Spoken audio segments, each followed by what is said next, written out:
So born and raised in Nashville, Tennessee. So I have 11 other brothers and sisters, so I'll start with the top.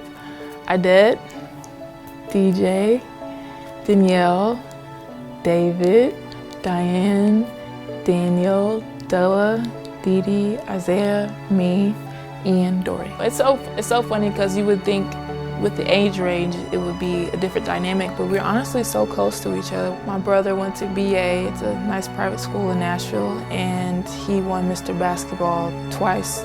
And I just remember how good he was and how much the crowd loved him, and just saying like I could see myself doing this one day if I really put my mind to it. My biggest inspiration is my mom and dad. My dad played in the NFL for 10 years and he started with the Philadelphia Eagles.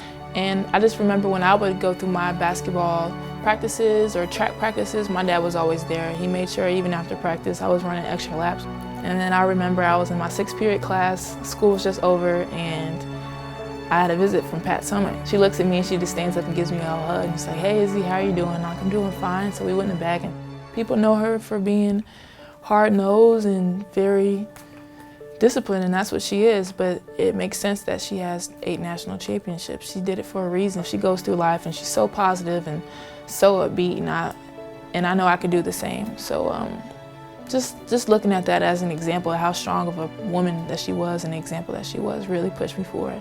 And I think honestly after that, I kind of knew where I wanted to be. Of course, when I got in, I thought I was going to get so much playing time, and that did not happen at all because, of course, I wasn't ready. I wasn't ready for SEC.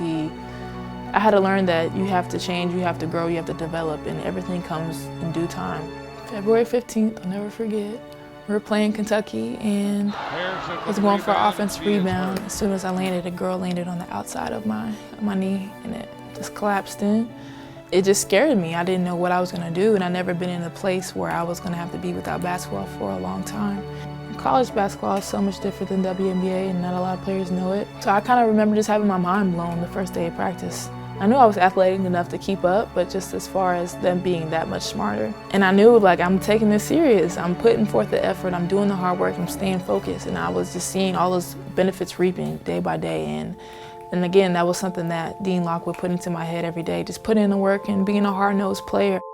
Sandy called me early February while I was in Poland, and she was like, you know, we have to make a couple trades, and she told me San Antonio would be a good fit for you. They're young, athletic, you'll fit right in. Coming here and just being with Coach Johnson and her being here before, it was pretty cool just to know that a player turned into a coach is now coaching me. I remember how much responsibility those starters were having. Now that I'm in a position, I know what it feels like to have that responsibility on my shoulders, and when my name is called, I have to be ready. I have to make sure I set an example for whoever else is about to come into the game and sub in.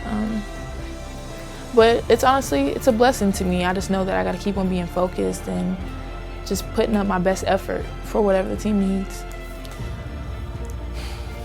Looking back, I would just say, if I had to say something to myself, I would say, go with your gut feeling and continue to believe in yourself.